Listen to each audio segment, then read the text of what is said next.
Sa Alberta, isang bagong rural renewal stream ang inilunsad ng probinsya ngayong Enero. Iba ito sa Rural Community Immigration Pilot ng federal government. Layo ng programa magdagdag ng mga manggagawa sa rural communities ng probinsya na lubos na nangangailangan sa kanila. Narito ang report ni Pat Fernandez. Isang Revitalized Rural Renewal Stream o RRS ang inilunsad sa Alberta kamakailan na iba sa Rural Community Immigration Pilot ng federal government. Sa stream na ito, iniengganyo ang mga interesadong aplikante na subukang manirahan at magtrabaho sa mga rural areas ng probinsya na nangangailangan ng mga manggagawa. The difference is that is a federal program, the Rural Community Immigration Pilot, whereas the Rural Renewal Stream is under the provincial government of Alberta under Provincial Nominee Program. Pero kasabay ng anunsyong ito, mas pinahigpit na rin ang mga kailangan para sa nasabing stream.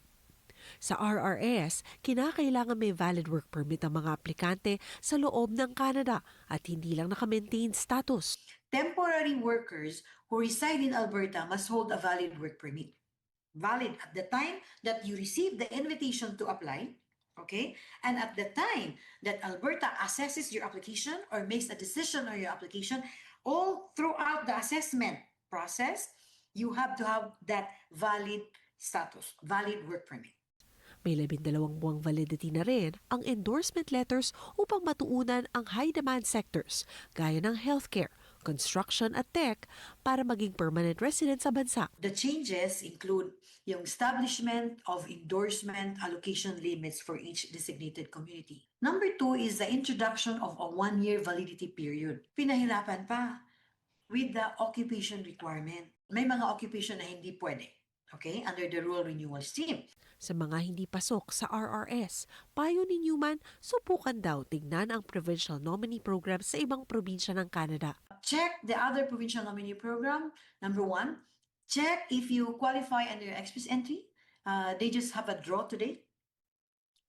The lowest score so far, 509, and they sent out 6,000 invitations. Check the rural and community immigration pilot because this is a new year, right? There's new allocation.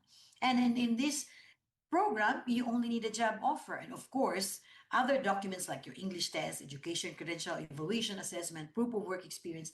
And then they also might want to check the Atlantic Immigration Program. Might want to check other cities wherein employers are allowed to apply for LMIA or Labor Market Impact Assessment where the unemployment rate is below 6%.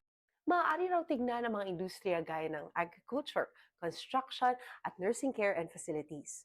Gayunpaman, si Newman sinabing hindi raw mainam na opsyon ng RRS sa mga palapit ng mapaso ang kanilang temporary work permit. Pat Fernandez, Omni News, Vancouver.